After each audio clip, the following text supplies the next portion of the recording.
శ్రీ సచ్చిదానంద సద్గురు సాయినాథ్ మహారాజ్ की जय। శ్రీ సచ్చిదానంద సద్గురు అలివేలు మంగమ్మ సహిత భరద్వాజ మహారాజ్ की जय। శ్రీ సచ్చిదానంద సద్గురు నాంపల్లి బాబా మహారాజ్ की जय। జై సాయి మాస్టర్। ఈరోజు సత్సంగంలో మనం శ్రీ సాయిబాబాను సేవించడం ఎందుకు అనే గ్రంథాన్ని చదువుకుంటున్నాం। రచన పూజ్య ఆచార్య శ్రీ కిరాల భరద్వాజ్ మాస్టర్ గారు। దీనిలో మనం క్రితం సత్సంగంలో ఏం చెప్పుకున్నామంటే, మనకి ఆ పరమాత్మ తత్వాన్ని, మనలో కూడా ఉన్న ఆ పరమాత్మ తత్వాన్ని మన నుండి మరుగుపరిచే అజ్ఞానము 3 విధాలుగా ఉంటుందని చెప్పుకున్నాం। అవేంటంటే కామాది మల దోషము, విక్షేప దోషము, ఆవరణ దోషము అని చెప్పుకున్నాం। ఇంకా దాని నివారణకి ఏం చెప్పారు అనేవి కూడా మనం చెప్పుకున్నాం। తర్వాత ఇంకేం చెప్పుకున్నామంటే, సద్గురువులకు సర్వశరణాగతి సేవ పరిప్రశ్నలను చేసినట్లయితే వారు నీకు జ్ఞానాన్ని ఉపదేశించగలరు అని చెప్పి కృష్ణ పరమాత్మ గీతలో చెప్పారు అనుకున్నాం। ముల్లోకాలలో తానేమీ ఆశించి ఏమీ సాధించవలసిన అవసరము లేని కృష్ణుడు సాందీపని మహర్షిని గురువుగా సేవించి, శ్రేష్ఠుడు దేనిని ఆచరించినా ఇతరులు దానినే ఆచరిస్తారు అనే సూత్రాన్ని అనుసరించి ఆచరించి చూపిన పరమధర్మం అది అని చెప్పారు మాస్టర్ గారు। ఇక్కడ ఏంటంటే, శ్రేష్ఠుడైన వాడు దేనినైతే ఆయన ఆచరిస్తాడో దాన్నే అందరూ ఇతరులు కూడా దాన్నే ఆచరిస్తారన్నమాట। ఆ సూత్రం అదే పరమధర్మం అన్నారు। దానికి మనకేం చెప్పారంటే, కృష్ణుడు ఆయన సాక్షాత్తు శ్రీ మహావిష్ణువు ముల్లోకాల్లో ఆయన ఆశించేది సాధించవలసింది అంటూ ఆయనకి ఏమీ లేదు। అట్లాంటి శ్రీకృష్ణుడే సాందీపని మహర్షిని గురువుగా సేవించాడు। అంటే గురువు యొక్క ప్రాముఖ్యత, వారి యొక్క ఔన్నత్యం మనకే అర్థమవుతూ ఉంటుంది। కృష్ణ పరమాత్మే ఆచరించి చూపించారు। అలాగే రాముడు కూడా, వశిష్ఠుల వారు ఆయనకి శ్రీరాముడికి ఆయన గురువు, తర్వాత విశ్వామిత్రుడు కూడా ఆయన్ని తీసుకెళ్ళి కొంత బోధించడం అది జరుగుతుంది। అలా అంటే వారు గురువుని సేవించి మనకి మార్గదర్శకంగా వారు చూపించారనమాట। అంటే కనుక ఏ దేశ కాలాలకు చెందిన జాతికి అవసరమైన రీతిన వారికి ఆత్మపదమును తమ ఉపదేశములలోనూ ఆచరణలోనూ చూపిన సద్గురువును ఆశ్రయించక ఆత్మపదంలో ముందుకు పోగలమనుకోవడం దుస్సాహసం అవుతుంది అన్నారు। అంటే సద్గురువుని మనం ఆశ్రయించకుండానే ఆత్మపదంలో ముందుకెళ్ళచ్చు అని అనుకోవడం దుస్సాహసమే అది అని చెప్తున్నారనమాట। ఇంకా గీత మొదలైన శాస్త్రాలను, ఉపనిషత్తులు గీత మొదలైన శాస్త్రాలను ధిక్కరించడమే అవుతుంది అని చెప్పారు। ఈ సద్గురువుని ఆశ్రయించకపోవడానికి వాళ్ళు ఆశ్రయించడం అనేది ఇష్టపడకపోవడానికి కారణం ఏంటంటే సత్వగుణ లోపం। సత్వగుణ లోపం వల్ల సద్గురువుని ఆశ్రయించలేక ఇష్టం కలగదనమాట। అట్టివారి శ్రద్ధ, యజ్ఞము, దానము, తపస్సు వ్యర్థాలని గీత స్పష్టంగా చెబుతుంది। అలాంటి వాళ్ళు యజ్ఞం చేసిన, దానం చేసిన, తపస్సు చేసిన, ఏం చేసినా వాళ్ళకు శ్రద్ధ ఏదైనా ఉన్నా అదంతా కూడా వ్యర్థమే అని చెప్పారు। గురువుని ఆశ్రయించకుండా చేయడం అనేది వ్యర్థం అవుతుంది అని చెప్తున్నారు। తర్వాత అధ్యాయం, నా వయసు లక్షల సంవత్సరాలు, శ్రీ షిరిడి సాయిబాబా। ఇది కూడా కొంత మనం చదువుకున్నాం। అంటే బాబా గురించి చెప్పుకున్నాం అన్నమాట। ఇక్కడ చూడ్డానికి సాయినాథుల వారు ముస్లిం వల్లే ఉన్నప్పటికీ కొందరు ఆయన్ని ఆరాధించడానికి సంశయిస్తున్నారు।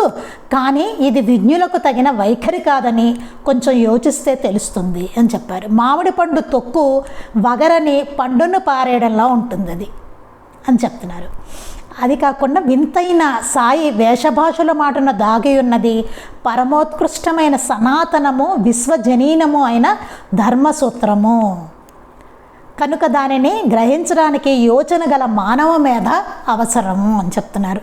చాలా యోచనతో ఆలోచిస్తే, వివేకంతో ఆలోచిస్తే తప్ప మనకి బాబా వేష భాషల మాటన దాగి ఉన్నది మనకు అర్థం కాదు. అదంతా సనాతనము, విశ్వజనీయము అని చెప్పారు. షిరిడి చిన్న గ్రామము, ఆ ఊరు బయటనే ఉన్న వేప చెట్టు కింద సుమారు 16 సంవత్సరాల యువకుడిగా బాబా మొదట అక్కడ ప్రకటమయ్యారు. ఇంతకు మించి వారి పూర్వాపరాలు అనేవి ఎవ్వరికీ తెలియవు. నాటికే వారు పరిపూర్ణ విరాగి. అప్పటికే 16 ఏళ్ల బాలుడిగా ఆయన కనిపించారు. అప్పటికే ఆయన పరిపూర్ణ విరాగి. అహర్నిశలు శీతోష్ణాలను లెక్క చేయకుండా ఆ చెట్టు కిందనే నివసించేవారు. ఆయన అప్పటికే అంత చిన్న 16 సంవత్సరాల బాలుడిగా ఆయన ఉన్నప్పుడే అసలు ఎండైనా వర్షమైనా అసలు దేన్ని ఆయన లెక్క చేసేవారు కాదు. ఏమీ లెక్క చేయకుండా ఆ చెట్టు కిందనే నివసించేవారు. 16 ఏళ్ల వాళ్ళంటే ఎట్లా ఉంటారండి మామూలుగా? కానీ ఆయన అలా లేరు. ఆయన వేషం కానీ ఏమి అలాగలేదు. ఆ చెట్టు కింద అలా ధ్యానస్తులే అట్లా కూర్చునేవారు. ఎక్కడ 16 ఏళ్ల కుర్రాడు ఉన్నట్టుగా ఆయన లేరు. అట్లా స్ఫురద్రూపి వారి బ్రహ్మవర్చస్సుకు ముగ్ధులై కొద్దిమంది గ్రామస్తులు మాత్రము నిత్యము వారిని దర్శించేవారు. ఆయన చూస్తే ఆయన బ్రహ్మవర్చస్సు కనబడుతూ ఉండేట. ఆయన ముఖంలో చూసే వాళ్ళకి చాలామంది ముగ్ధులైపోయేవారట ఆయన చూసి. అసలు ఇంత చిన్న కుర్రవాడు ఇంత ఇట్లా ఏంటి, అసలు ఈ చెట్టు కింద కూర్చోవడం ఏమిటి, ఈయన ఈ తపస్సు ఏమిటి, అసలు ఈ ధ్యానం చేసుకోవడం ఏమిటి, ఈయన అట్లా కూర్చోవడం ఏమిటి, ఎండనక వాననక ఏంటి, అసలు ఇంకే తిండి నిద్ర ఇవేం అక్కర్లేదా, ఏమిటి ఇంకేం అక్కర్లేదా ఈయనకి అనిపించేది. మామూలుగా మనకైతే ఎన్ని కావాలండి? 16 ఏళ్ళు అంటే ఎంత యంగ్ ఏజ్ కదా.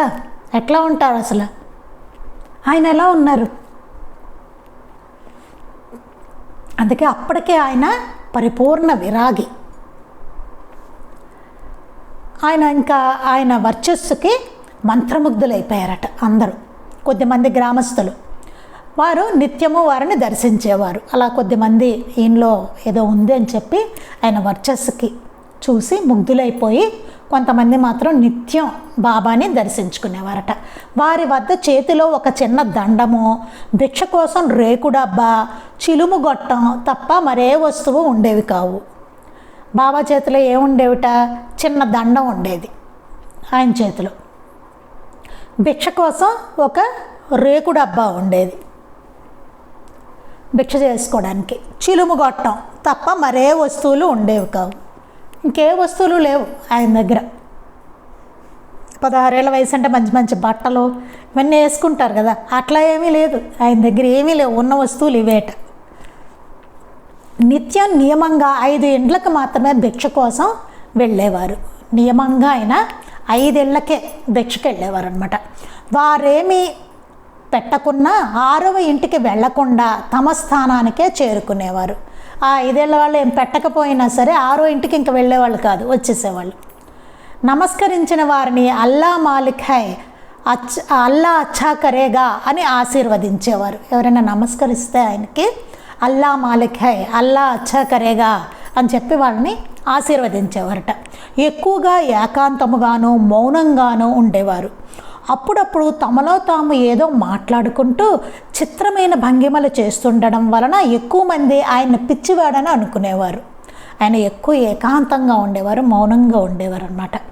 అప్పుడప్పుడు ఆయనలో ఆయన ఏదో మాట్లాడుకుంటూ ఏవో చిత్రమైన భంగిమలు చేస్తూ ఉండేవారట. అందువలన ఆయన ఎక్కువ మంది ఈయన ఏదో పిచ్చివాడైనా ఆయనలో ఆయన మాట్లాడుకుంటున్నాడు, ఈయన ఏవో భంగిమలు చేసుకుంటున్నాడు, ఏవో సైగలు అవి చేసుకుంటున్నాడు, ఈయన పిచ్చివాడేమో అని అనుకునేవారట. కానీ ఆయన ఆశీస్సులతో కొందరి కష్టాలు తీరి కోరికలు నెరవేరడంతో కొద్దిమంది జనం ఆయన దర్శనార్థం వస్తుండేవారు. కానీ ఏమయ్యేది? ఆయన ఆశీర్వదించేసరికి ఆ ఆశీస్సుల వలన కొందరి కష్టాలు తీరిపోతూ ఉండేవి, కొందరు కోరికలు తీరిపోతూ ఉండేవి.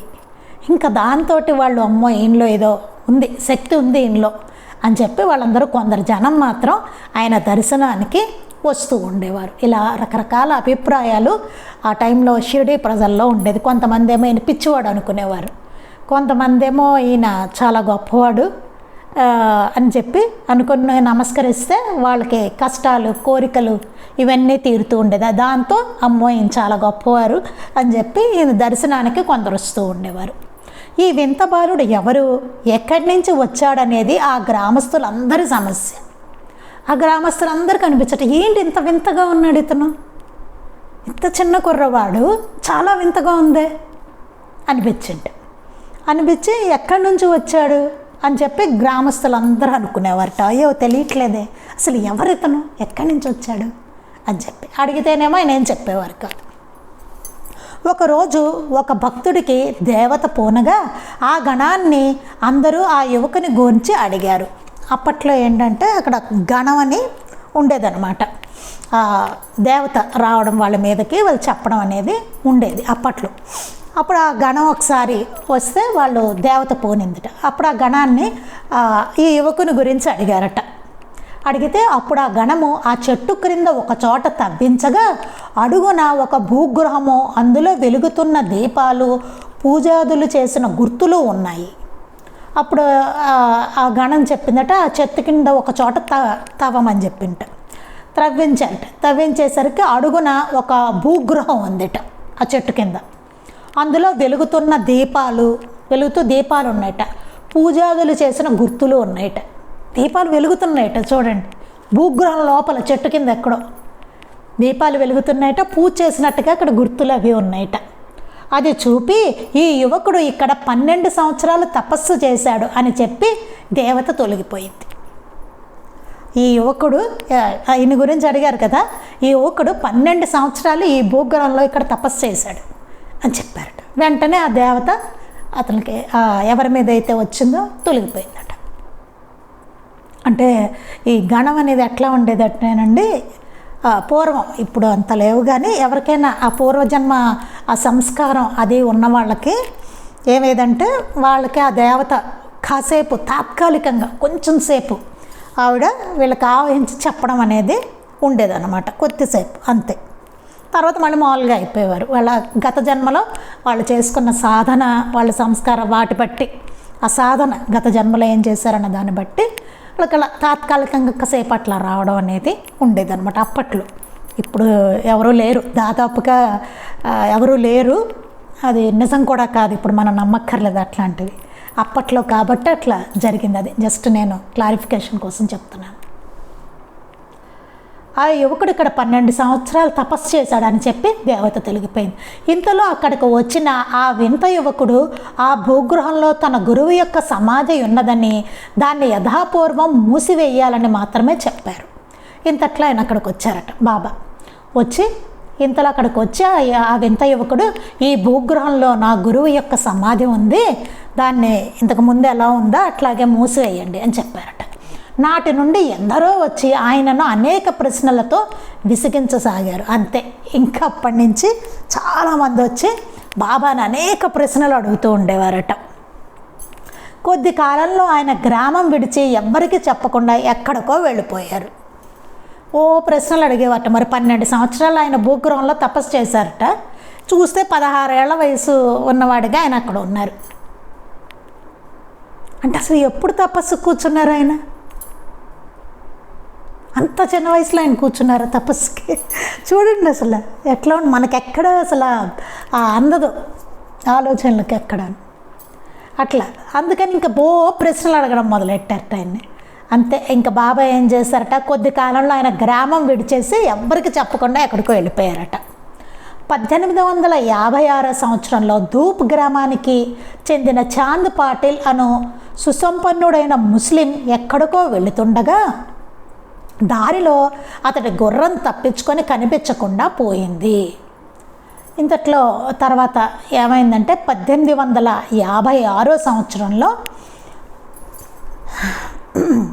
ఏం జరిగిందంటే, చాంద్ పాటిల్ అనే సంపన్నుడు ఒక ఆయన ఉన్నారట. ఆయన ముస్లిం ఎక్కడికో వెళుతూ ఉంటే దారిలో అతడి గుర్రం తప్పించుకొని కనిపించకుండా పోయింది. అతడు ఆ ప్రాంతమంతా కొన్ని రోజులు శ్రమపడి వెతికాడు కానీ దాని జాడ దొరకలేదు. అతడు ఆ గుర్రం కోసం అని చెప్పి ఆ ప్రాంతం అంతా వెతికట్ట కొన్ని రోజులు, కానీ చాలా శ్రమ పడ్డాడు కానీ అది ఎక్కడ దొరకలేదు. నిరాశతో అతడు తిరిగి వస్తుండగా దారి పక్కనున్న ఒక మామిడి గున్న కింద ఒక వింత ఫకీరు కూర్చుని కనిపించాడు. తర్వాత నిరాశతోటి గుర్రం కనిపించలేదని అతను అలా నడుచుకుంటూ వస్తున్నట్టు ఆ దారిలో. ఆ పక్కనే ఒక చోట కింద ఒక వింత ఫకీర్ ఒక ఆయన కూర్చొని కనిపించట. ఆయన ఆదరంగా పాటిల్ను పిలిచి అతడి గుర్రం సంగతి విని, నీ గుర్రం అక్కడున్నది చూడు అని ఒక దిక్కు చెప్పారు. ఇంతట్లో కనిపిస్తే ఆయన ఆదరంగా పాటిల్ని పిలిచారట. ఆ ఫకీరు పిలిచి అతడు గుర్రం సంగతి ఏంటి వెళ్తున్నావు ఇదంటే గుర్రం సంగతి చెప్పాట. అతను చెప్పేసరికి అది విని, ఆహా నీ గుర్రం అక్కడ ఉంది చూడు అని ఒక దిక్కు వెతికి చూపారట ఆయన ఫకీరు.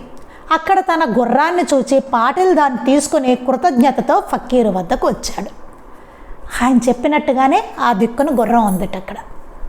సరే అతను కృతజ్ఞతతోటి ఆ గుర్రాన్ని తీసుకుని ఆయన ఫకీర్ దగ్గరికి వచ్చారట. ఇంతలో ఫకీరు చిలుము సిద్ధం చేశారు. మట్టి గొట్టంలో ఒకవైపు పొగాకు ఉంచారు. తన చేతిలోని దండముతో ఆయన నేల మీద తట్టగానే అక్కడి నుంచి బుడబుడమని జలం ఊరింది. ఇంతట్లో ఏమైందిట, చిలుము సిద్ధం చేశారట ఆయన ఫకీరు. ఈయన రాగానే చాందిపాటలు రాగానే మట్టి గొట్టంలో ఒకవైపు పొగాకు పెట్టారట. పెట్టి ఆయన చేతిలో చెమటతోటి ఆయన నేల మీద తట్టారట. నేల మీద ఇట్ట కొట్టారట. కొట్టేసరికి ఆ నేల మీద నీళ్ళు వచ్చేట. నేల మీద ఇలా దాంతో కొట్టేసరికి నీళ్ళు వచ్చేట, నీళ్ళు ఊరేట జలం. అందులో తడిపిన గుడ్డను ఆ గొట్టం చివర చుట్టి ఆ దండముతోనే నేలపై మరి ఒక్కసారి తట్టారు ఫకీరు. సరే దాంతో ఆ గుడ్డను తడిపి ఆ గొట్టం చివర చుట్టారట. మళ్ళీ నేల మీద కొట్టారట మరోసారి. తడితే అక్కడి నుంచి నిప్పు కణికలు బయటకు వచ్చేట, నిప్పు వచ్చింట. ఓసారి కొట్టినప్పుడేమో నీరు వచ్చింది నేల మీద, మళ్ళీ ఇంకోసారి ఇట్లా కొట్టేసరికి నిప్పు కణికలు వచ్చేట, నిప్పు వచ్చింది. వాటిని పొగాకు మీద ఉంచి చిలుము పీల్చి పాటలకు అందించారు. అట్లా చిలుముని వెలిగించారు అన్నమాట. వెలిగించి ఉంచి చిలుమైన పీల్చి పాటలకు కూడా ఇచ్చారట. ఫకీరు మహిమకు ఆశ్చర్యచకుతోటే వారిని తన ఇంటికి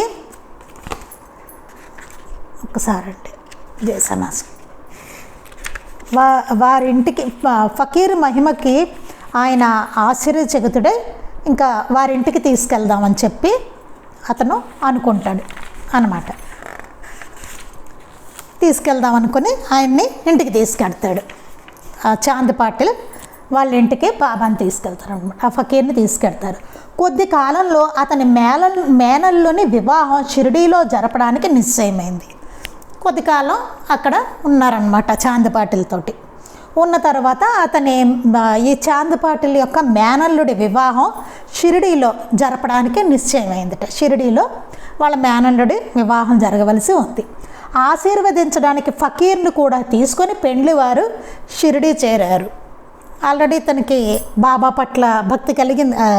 ఈ ఫకీరు పట్ల అప్పటికి ఇంకా బాబా అన్నది మనకు తెలియదు, ఫకీరు పట్ల భక్తి కలిగింది కదా. అప్పుడు అందువలన ఈ మేనల్లుడి దగ్గరికి వివాహాన్ని తీసుకెళ్తే ఆయన ఆశీర్వదిస్తారు కదా అని చెప్పి ఈయన్ని కూడా ఫకీర్ గారిని కూడా తీసుకుని పెండ్లివారు షిరిడీ చేరారట. అందరూ బండ్ల నుండి దిగుచుండగా చూచిన షిరిడీ వాస్తవ్యుడు మహల్సాపతి ఇది వరకు ఆ గ్రామం వదిలి వెళ్ళిన వింత యువకుడే ఈ ఫకీరు అని గుర్తించి సగౌరవంగా ఆయే సాయి రండి స్వామి అని సంబోధించాడు. ఇంతట్లా ఏమైందిట, అందరూ బళ్ళు దిగుతున్నారట. తిడుతుంటే ఆ షిరిడీ వాస్తవ్యుడైన మహల్సాపతి ఆయన చూశారట ఈ ఫకీర్ని. చూసి అప్పట్లో ఆ యువకుడు ఈయనే, గ్రామం వదిలి వెళ్ళిన వింత యువకుడు ఈయనే ఈ ఫకీరు అని గుర్తించి సగౌరవంగా ఆయే సాయి రండి స్వామి అని చెప్పి సంబోధించట. రండి స్వామి అన్నట్ట, సాయి రండి స్వామి అని చెప్పట. నాటి నుండి అందరూ ఆయన్ని సాయిబాబా అని పిలవనారంభించారు. ఎప్పుడైతే సాయి అని అన్నాడో ఆయన మహల్సాపతి, అప్పటి నుంచి ఆయన ఆ పేరుతోటే సాయిబాబా అని పిలవడం అందరూ ప్రారంభించారనమాట. తరువాత పెండ్లివారు తిరిగి వెళ్ళిపోయినప్పటికీ సాయిబాబా మాత్రము 1918 విజయదశమి నాడు సమాధి అయ్యేంత వరకు అక్కడే స్థిరంగా ఉండిపోయారు. ఆ పెళ్లి వాళ్ళు వెళ్ళిపోయారు అక్కడికి, బాబా మాత్రము షిరిడీలోనే అప్పటి నుంచి ఉండిపోయారనమాట. ఆయన సమాధి అయ్యే వరకు 1918 విజయదశమి నాడు బాబా సమాధి అయ్యారు. అప్పటి నుంచి అప్పటి వరకు ఆయన షిరిడీలోనే ఉండిపోయారు. భక్తుల బలవంతం మీద సాయి ఈసారి గ్రామంలోని శిథిలమైన మసీదులో నివసించని ఆరంభించారు. అది ఆయన అట్లా అక్కడ కూర్చుని ఉంటే ఓ రోజు పెద్ద వర్షం పడుతుంటే చాలా పెద్ద వర్షం ఉంటుంది, అందరూ ఇళ్లల్లో ఉంటారు, ఆయన మాత్రం అలా ధ్యానస్తులే ఆ వర్షంలో అట్లా కూర్చునే ఉంటారు. అప్పుడు అందరికీ అనిపిస్తుంది, అయ్యో ఏంటి ఈయన ఇంతమందికి కష్టాలు కోరికలు ఇవన్నీ తీర్చిన ఆయన. ఆల్రెడీ వాళ్ళు చూశారు కదా ఆయన్ని, కష్టాలు కోరికలు ఎంత తీర్చిన ఆయన, పాప ఇంత మంచి ఆయన, ఇట్లా ఏంటి వర్షంలో మనందరం ఇళ్లల్లో చక్కగా ఉంటే ఈయన ఏంటి ఇట్లా తలిసిపోతున్నారు అయ్యో అని చెప్పి ఆయన పట్టుకుని బలవంతంగా తీసుకెళ్ళి ఆయన్ని అక్కడ మసీదులో, ఒక పాడుపడిపోయిన మసీదు ఉంటుంది, శిథిలం అయిపోయిన మసీదు, దాంట్లో ఆయన కూర్చోబెడతారు. ఇంకా బాబా అప్పటి నుంచి అక్కడ నివసించడం ఆరంభించారు. ఆయనే ఎన్నుకోలేదు, అది వాళ్ళే తీసుకెళ్ళి మసీదులో కూర్చోబెట్టారు ఆయన్ని. ఇంకంతా అక్కడే కూర్చున్నారు బాబా. వారికి కనువిప్పు కలిగించడానిక అన్నట్లు ఆ మసీదుకు సాయి ద్వారకామాయి అని పేరు పెట్టారు. ఆయన కూర్చున్నదేమో మసీదులో, అందరికీ కనువిప్పు ఏమనిపిస్తుంది ఆయన మసీదులో కూర్చుని ఉంటే, ఈయన ముస్లిం ఏమో అనిపిస్తుంది కదా, డ్రెస్ చూస్తే ముస్లింలో ఉంది ఫకీర్లాగా. ఆయన తీసుకెళ్ళేమో మసీదులో కూర్చోపెడితే ఆయన మసీదులో ఉన్నాడు. చూసిన వాళ్ళకి ఏమనిపిస్తుంది, ఆ డ్రెస్సు మసీదు చూస్తే ఈయన ముస్లిం ఏమో అనిపిస్తుంది కదా. కానీ ఆయన ఏం చేశారు, అక్కడ అందరికీ కనువిప్పు కలిగించడానికి ఆ మసీదుకు ద్వారకామాయి అని పేరు పెట్టారు. పేరేమో ఉన్నది మసీదు, ద్వారకామాయి అని పెట్టారు. అంటే 4 పురుషార్థాలను ప్రసాదించగలది అని చెప్పి మాస్టర్ గారు మనకి సాయిలీలామృతంలో రాస్తారు. ద్వారకామాయికి అర్థం ఎదుట తులసిమాతను ప్రతిష్ఠించారు. మసీదులో ద్వారకామాయి అని మసీదుకు పేరు పెట్టారు, ఎదుట తులసి కోట పెట్టారట, ప్రతిష్ఠించారు, తులసి కోట పెట్టారు. ఉత్తర దిక్కుగా తమ ఆసనం ఏర్పాటు చేసుకుని ఆగ్నేయంగా నిరతాగ్రహోత్రం కొనసాగించారు. ఆయన ఆ మసీదుకు ఉత్తర దిక్కుగా ఆయన కూర్చునేవారు, ఆసనం వేసుకుని ఏర్పాటు చేసుకుని కూర్చుని ఆగ్నేయంగా నిరతాగ్నిహోత్రం ధుని ధుని వెలిగించి కొనసాగించారు. నిరతాగ్నిహోత్రం పెట్టారు, ధుని వెలిగించారు. మసీదులో అగ్నిహోత్రం ఏమిటి కదా, దాని ద్వారకామాయి పేరు ఏమిటి, తులసి కోట ఏమిటి, ఉన్నదేమో మసీదు. ఆయనే చూస్తే ఫకీర్లో ఉన్నారు, ఆయన హిందువా ముస్లిమా? అది ఇక్కడ పాయింట్. అందరికీ కనువిప్పు కలిగించడానికి, అంటే ఆయన మతభేదాలకు అతీతుడు అని చెప్పడానికి, మత సామరస్యం వారు బోధించినది, అన్నిటికీ అతీతులు ఆయన. ముస్లింలు నివేదన ఇచ్చినప్పుడు సాయి వారితో కలిసి ఫాతిహా అను ప్రార్థన చదివి భగవంతునికి నివేదించి భక్తులకు ప్రసాదం పంచేవారు. ముస్లింలు వచ్చేవారు ఆయన దగ్గరికి, వచ్చినప్పుడు నివేదనలు ఇచ్చినప్పుడు వారితో పాటు బాబా ఫాతిహా అను ప్రార్థన చదివి భగవంతునికి నివేదించి అప్పుడు అందరికీ ప్రసాదం ఇచ్చారు. హిందువులు తమ ధర్మానుసారము శ్రీ సాయిని పూజించేవారు. హిందువులు వచ్చి వాళ్ళ దాని ప్రకారం బాబాని పూజించేవారు అన్నమాట. ఆయనకి ఏదో బొట్టు పెట్టడం, ఇలాగ పువ్వులు వేయడం, గంధం రాయడం, ఇవన్నీ మన హిందూ పద్ధతిలో ఆయన పూజిస్తూ ఉండేవారు. ఆ ముస్లింలేమో వాళ్ళ పద్ధతిలో వాళ్ళు చేస్తూ ఉండేవారు. ఈ 2 మతాల వారిని తమ తమ పండుగలను పరస్పర ప్రేమతో కలిసి జరుపుకోమనేవారు సాయి. ఈ 2 మతాల వాళ్ళని వాళ్ళ పండగల్ని కలిసి ప్రేమతో జరుపుకోమని చెప్పేవారట. నాటి నుండి నేటి వరకు ముస్లింలు ఉరుసు లేక చందనోత్సవం, హిందువులు శ్రీరామనవమి ఒకే రోజున కలిసి వేడుక చేసుకుంటారు. అప్పటి నుంచి ఇంకా అలా జరుగుతూనే ఉన్నదండి. నేటికి ఇప్పటికి కూడా జరుగుతుంది, ముందు కూడా ఫ్యూచర్లో జరుగుతూనే ఉంటుంది.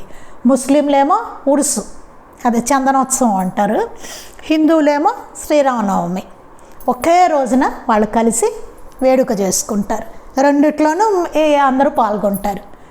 హిందువులు ముస్లింలు రెండిట్లోనూ పాల్గొంటారు. ఇప్పటికే జరుగుతుంది షిరిడీలో మనకి. ఈ 6 దశాబ్దాలలో నిత్యం కొన్ని వందల మంది సాయిని దర్శించి వెళ్ళేవారు. బాబాని ఎంతోమంది నిత్యం అలా వచ్చి దర్శించుకుంటూనే ఉండేవారు. తమ భక్తులను తమ అద్భుతమైన లీలలలో సాయి ముంచెత్తారు. ఎన్నో అద్భుతమైన లీలలు చూశారు అక్కడ భక్తులందరూ. వాళ్ళు అసలు ఆశ్చర్యపోతూ ఉండేవారు వాళ్ళ లీలలకి. ఇంకా వాళ్ళందరూ పాదాక్రాంతులే బాబాకి భక్తులవుతూ ఉండేవారు అన్నమాట. అయితే ఆ లీలలు తమ వ్యక్తిగత కీర్తి ప్రతిష్టల కొరకు ఆయన చేయలేదు. ఇది చాలా ముఖ్యమైన విషయం అండి. కాకపోతే ఆ లీలలన్నీ ఆయన వ్యక్తిగత కీర్తి ప్రతిష్టల కోసం ఆయన చేయలేదు. ఆయనకి ఏదో కీర్తి రావాలనో అలాంటి వాటి కోసం ఆయన చేయలేదు. వాటికి తాను కర్తను కానని, తాను భగవంతుని బానిసనని, తన భక్తుల కట్టి దివ్యానుభవాలను భగవంతుడే ప్రసాదిస్తాడని, తమ మహిమకంతా కేవలం తమ గురువు యొక్క కృపేనని సాయి చెప్పేవారు. ఆయన ఏం చెప్పేవారట? నేను ఈ లీలలకి వాటికి నేను కర్తను కాను అని చెప్పేవారట. తను భగవంతుడు బానిసనని, నేను భగవంతుడు బానిసని, తన భక్తుల కట్టి దివ్యానుభవాలను భగవంతుడే ప్రసాదిస్తాడని, ఇట్లాంటి దివ్యానుభవాలు మీ అందరికీ ఆ భగవంతుడే ప్రసాదిస్తాడు, నేనేం కర్తను కాదు అని చెప్పేవారట. నేను భగవంతుడు బానిసను అంతే అని చెప్పేవారట. తమ మహిమంతా కేవలం తమ గురువు యొక్క కృపేనని సాయి చెప్పేవారు. ఈ మహిమంతా కేవలం మా గురువు గారి కృపే అని చెప్పేవారట. ఇదే మనం మాస్టర్ గారి దగ్గర కూడా ఇదే చూస్తాం. ఎన్నో లీలలు జరుగుతూ ఉండేవి మాస్టర్ గారి దగ్గర. అంత బాబా మహిమ అదే చెప్పేవారు. బాబా మహిమ ఆయన కృప వలన జరుగుతున్నాయి ఇవన్నీ. బాబా ఎలా అయితే నా గురువు యొక్క కృప అదంతా అని చెప్పేవారో అట్లా మాస్టర్ గారు అట్లాగే చెప్పేవారు. ఎన్నో లీలలు మాస్టర్ గారి దగ్గర బాబా లీలని చెప్పేవారు. అన్నీ బాబా యొక్క కృప దానివల్ల జరుగుతున్నాయి ఇవన్నీ అనేవారు. అసంఖ్యాకులైన భక్తులకు కలిగిన దివ్యానుభవాలు స్థూలంగా ఈ క్రింది విధంగా క్రోడీకరించి చెప్పవచ్చును.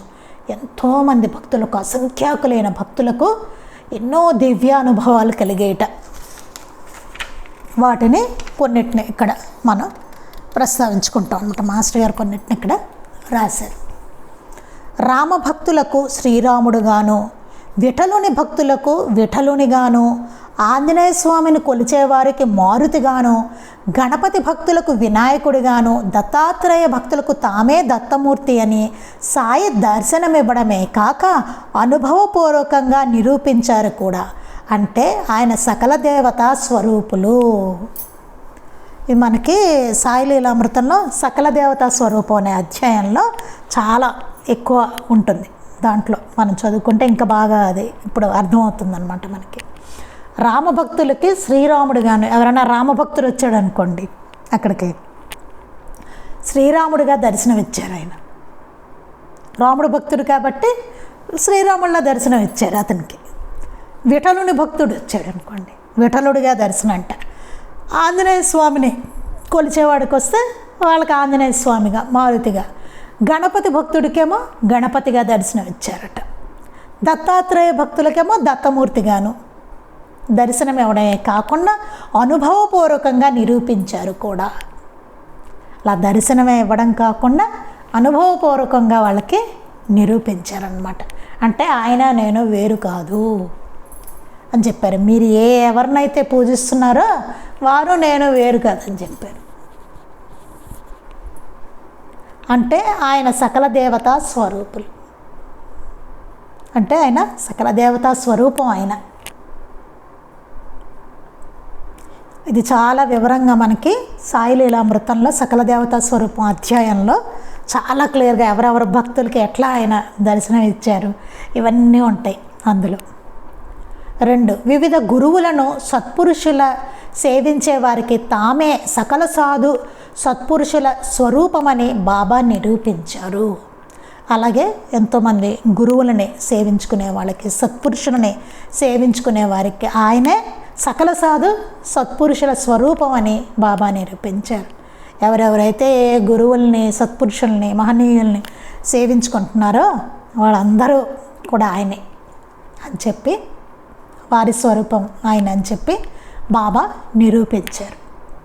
ఇది కూడా మనకి సకల సాధు స్వరూపం అధ్యాయంలో సాయి లీలామృతంలో చాలా క్లియర్గా మాస్టర్ గారు రాశారు, చాలా వివరంగా రాశారు.